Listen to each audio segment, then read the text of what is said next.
guys, so today I want to do a quick little tutorial for you guys on how I mix my paint. A lot of you always comment and ask me, Annie, how do you mix your paint? Do you really not use any pouring medium? Why do you use dish soap? Yeah, literally I use dish soap and water. I don't use pouring mediums, I don't use silicone, and my pores come out awesome and I always get cells. If you guys remember my last tutorial that I did, I poured on this amazing piece of wood that I got from Michael's, right? So I think I remember telling you guys this was I think about like $10 or $11.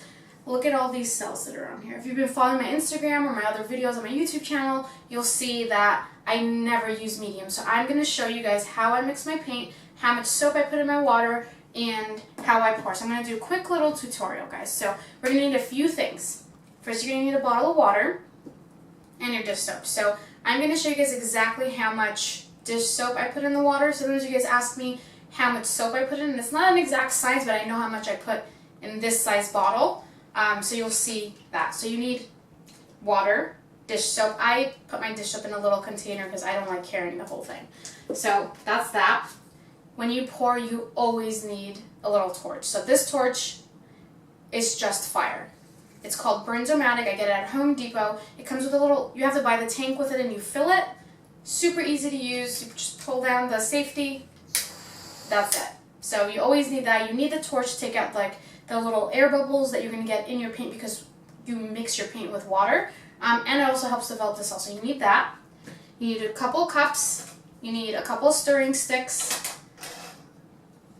I love this little guy. It's my little level. So even if you think your table is super straight sometimes it's not. I know my table in certain areas isn't straight. So what I do is before I pour, I'll put my canvas or my wood in this case on where I'm going to pour. I'll put my level on top and I'll see. If it's not super leveled, I have, again, these little mixing sticks that I get from the dollar store. Sometimes I'll like just put one or two underneath depending on where I need to just make sure that it's super leveled. Because if you pour and it's not leveled, it's going to start spilling on the sides slowly and it loses all the beautiful cells you make and it just becomes streaky. So get one of these.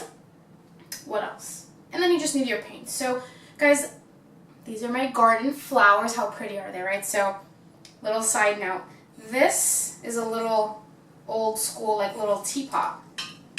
I bought it maybe a couple of years ago. I love doing like little arts and crafts. I painted it gold. I used a sponge. I added a little bit of gold leaf because I'm obsessed with gold leaf. It goes on everything that I do. And I use it as my flower parts. So what I've been doing is, since my garden roses have been like blooming lately, I got this beautiful piece that I made last time for you guys, and I've been sitting it on it, but I feel like it's really big. So what I did was I went and I got a small one because on this one it's just a little bit more size accurate, and I think it'll be really pretty to make a little coaster for vases, or if you use big coffee mugs, which I do because I make like a really big cup of coffee maybe 2-3 times a day and I just sip on it. I think it'll be great. So what I'm going to do is show you guys how I mix my paints. I'm going to pour on this little guy right over here, and then after it dries I'm going to do another resin tutorial to finish it off and show you guys that too. So another thing, guys, that I really got surprised, and usually you guys ask me, how long does it take for your pores to dry? Oh my god. Sometimes it takes 4 days depending on how I pour, because I pour a lot. You guys, I poured this and then I went on doing another tutorial. By the time I finished just filming, maybe a half an hour to an hour, it was completely dry. So I guess what happens is the wood absorbs the water and it dries super quickly. So I'm kind of in love with painting or pouring on wood because of that. So that is that. And so let me just tell you the colors that I'm going to use today. I'm going to use white and black, and they're both art alternatives. I love them. You can get them at Michael's. Depending on your store, I usually don't see them in the store, but you can buy them online. At Michael's, they're about $22. If you live in the LA area and you go to Raw Materials in downtown LA, they're about $15 for half the gallon. I love them. So I love my gold. Again, love gold. So this is called Sargent Art. That's the brand, Sargent Art Liquid Metal. And I'm going to have all these materials that I use, guys. It's going to all be in the description just in case you don't catch it. So this here is, how big is it? It says it's 4 ounces, okay? So this is about $8-9. at raw materials where the prices are a little bit cheaper. So this is a very expensive paint to pour with, but I'm doing the small one. So I'm just saying this, if you want to use this, just careful with it. If you want to use other gold colors, I love, love, love Deco Art. It's cheap, you can get a lot of it, it's already very liquidy, so you don't waste a lot of it. So that's another gold that I love. So let's start mixing. Alright guys, so I'm going to show you how much dish soap I put in 1 bottle of water, alright? So, it's not a lot. I put very, very little. So here we go, 1, 2, 3, 4.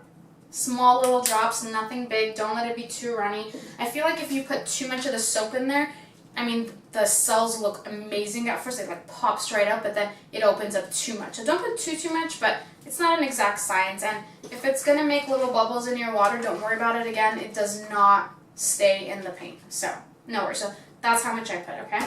And this is a small little wood piece, so you're not going to need too much of it. So I'm probably going to have a little bit left over, which is okay.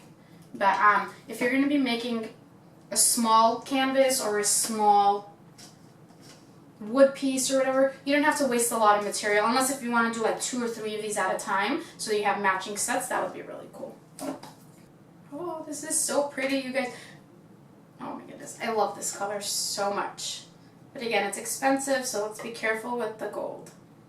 Okay guys, so we have our 3 colors set in the cups. I haven't mixed them yet. I'm going to do 2 of them as I'm talking to you, and then for the third one I'm going to bring the camera closer so you see exactly how liquidy I get my paint, okay? So you guys always ask me, how much water do you put? What's the ratio? There's no real like exact ratio. What I say is always add very, very little water at a time. First of all, not to put too much water, because then you're going to have to put too much, like more paint in it, and it's just a waste. If your paint is more of a liquidy brand, you're going to put less water in it. If it's a thicker brand, you can put more water. So you just have to get it to a consistency where it flows very evenly.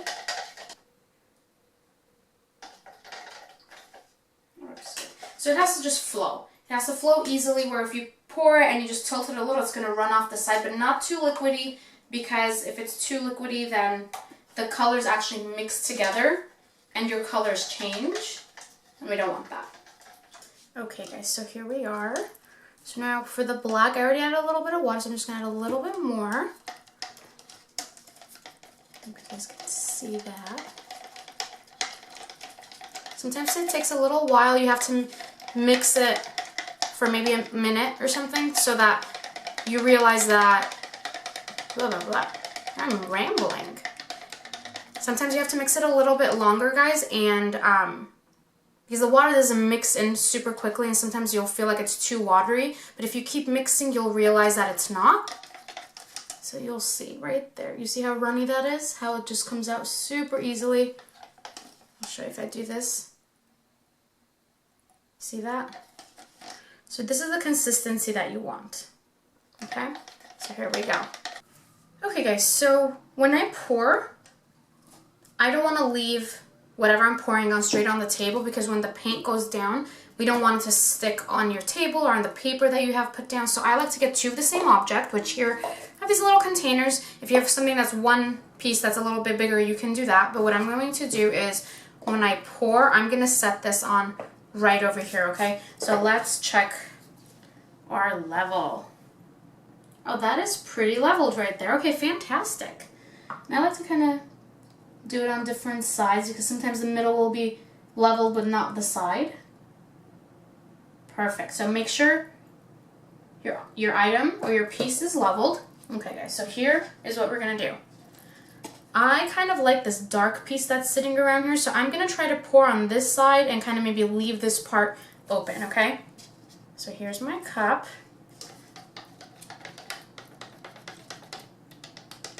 I want it to be more white and gold than black, so I'm going to put less black than I do the other colors, okay? So let's add some white.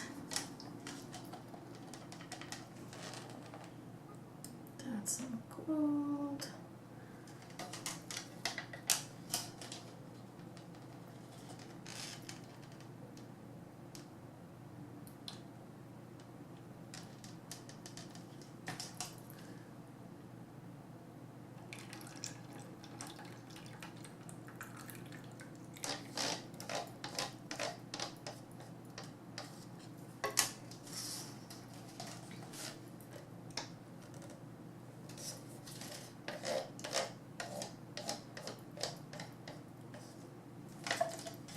Okay guys, so here we are. So I like to do the flip cup. So I'm going to do this. Let's hope the pouring gods are on my side today. Okay.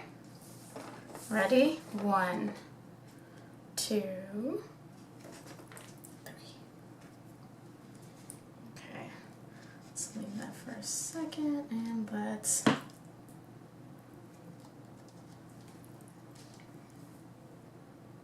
that looks pretty. Okay.